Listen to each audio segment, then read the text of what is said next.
Welcome back to the Normal Podcast.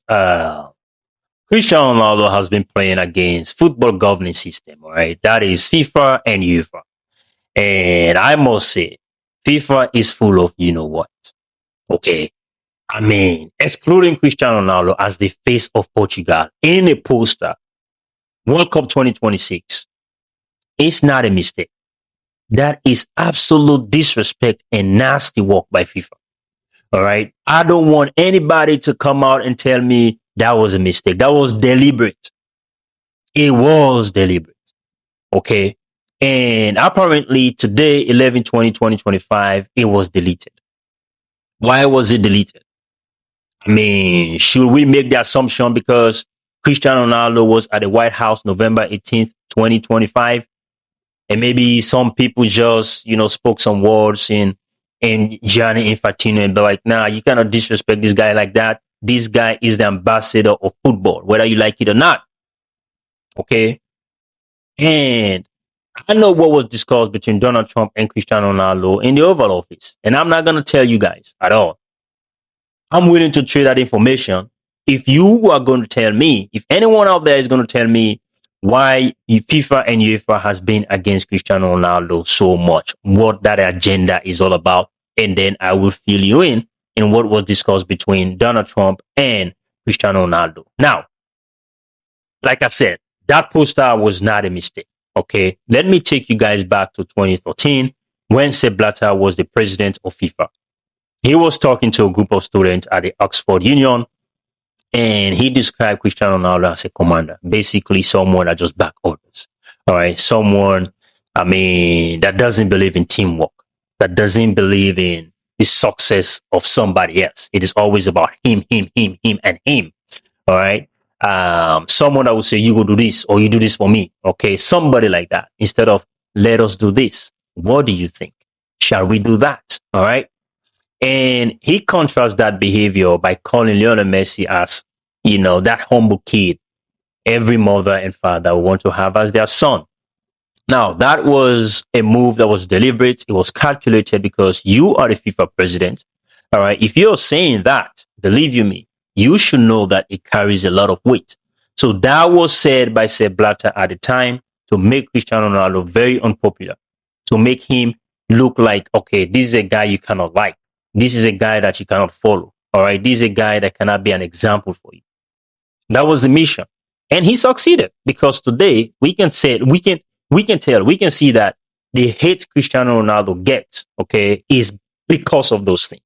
All right. Because his personality has been misinterpreted way back since 2013 by who? The very president of FIFA by then. Yes. He did not stop there. Okay. He talked about Ronaldo spending a lot of money on hairdressers because he has to make his hair look in certain type of way. What was that about? What was really that about? And if Sepp Blatter could come out in public and say that, you can only imagine what he could have been saying privately behind closed doors. And not only him, but with all the big time personalities at FIFA by then. Yes. Okay. So, and he's not the only one. Okay. 2014, Michel Platini, when Ronaldo won the Ballon d'Or, he came out and talked about, well, it should have been won by a German player because Germany won the World Cup.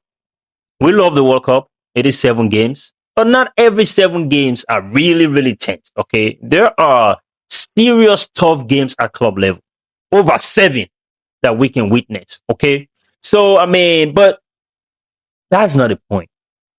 You are Sepp Blatter. You are Michel Platini, excuse me. You're supposed to be neutral. I don't think you should be coming out and, talking about these things. And went on to say Ronaldo is not a complete player. What a joke. Okay. So Blatter came 2013, Platini 2014. Why? That's not a coincidence. It's not. All right. Except if you want to just, pinch yourself and feel like, yes, you're alive and you don't want to be honest. Well, that was the agenda to make this guy very unpopular so that you wouldn't like him. Okay. And when you contrast that, you look at Barcelona's success. Remember, we used to call them UEFA loner. I'm not saying Messi is involved. Perhaps he knows about the agenda. Somebody told him, hey, this is your rival. All right, we're going to try to make him look like this and try to make you look like that. Perhaps he knows. Or maybe he doesn't. So I'm not going to say this is about Messi. All right. But the point I'm making here is you can tell there has been an agenda. The very system of football, okay, just didn't like this guy. For whatever reason, I don't know. You fast track that to even the Club World Cup, how Gianni Infantino factored Inter Miami into that mix. They had their reasons, but it's bogus, man. It's bogus. We know in American sports, it has to be the playoffs, the champion of the champions. It's not about you winning your division. No, no. And why did he even rush? There was time. But he was so quick to announce Inter Miami. Who plays for Inter Miami? Lionel Messi. Yes. And 2026 World Cup poster, you did not have Cristiano Ronaldo as the face of Portugal. Arguably the greatest player of all time. Clearly the best player Portugal has ever produced. That's a shame.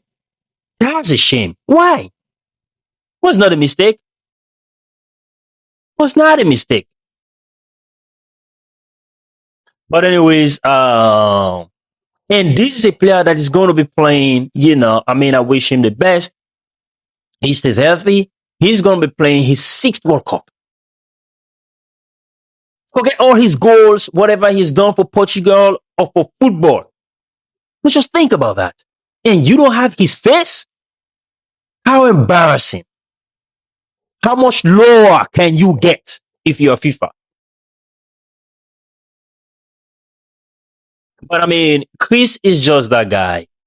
Like I said, he owns the streets. All right. And diplomats are in love with it. He is inspirational. And in his post following his time at the White House, he says he will do his part to inspire the next generation. He didn't say footballers or soccer players. He said next generation. Yes. So why would you look at a guy like that and just be, I don't know. But anyways, y'all stay blessed and peace out.